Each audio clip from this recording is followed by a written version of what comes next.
আরজিকর কাণ্ডে বিচার প্রক্রিয়ায় বিলম্ব, প্রকৃত দোষীদের উপযুক্ত শাস্তির ব্যবস্থা সহ সাম্প্রতিক বাংলাদেশ পরিস্থিতি নিয়ে কেন্দ্র ও রাজ্য সরকারের ভূমিকায় তীব্র নিন্দা করে এক প্রতিবাদ মিছিলের আয়োজন করল উত্তর দিনাজপুর জেলা সিপিএমের রায়গঞ্জ এরিয়া কমিটি। এদিন রায়গঞ্জের ঘড়িমোড় থেকে শুরু করে রায়গঞ্জ স্টেট বাস স্ট্যান্ড পর্যন্ত এই মিছিলে পা মেলান সিপিএমের নেতাকর্মীরা। উত্তর দিনাজপুর জেলা সিপিএমের সম্পাদক মণ্ডলীর সদস্য উত্তম পাল জানান, রাজ্য জুড়ে একাধিক দুর্নীতি ইস্যুতে কেন্দ্র ও রাজ্য সরকারের ভূমিকার বিরুদ্ধে মানুষকে সচেতন করা তাদের এই কর্মসূচির উদ্দেশ্য। উত্তম পাল, সিপিআইএম উত্তর দিনাজপুর জেলা সম্পাদক সদস্য।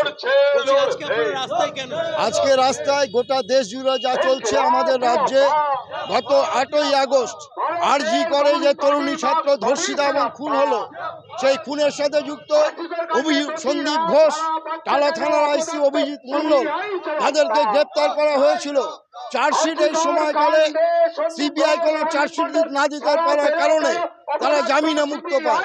খালি তাই না, বালু কয়লা খাদান থেকে শুরু করে চাকরি বিক্রি, রেশন দুর্নীতিতে যারা যুক্ত, যারা জেলের অভ্যন্তরে ছিলেন, একের পর এক টাকা কেন্দ্রের সরকার এবং রাজ্য সরকার মোদি মমতার সেটিং এর মধ্য দিয়ে একে একে জামিন পেয়ে যাচ্ছে।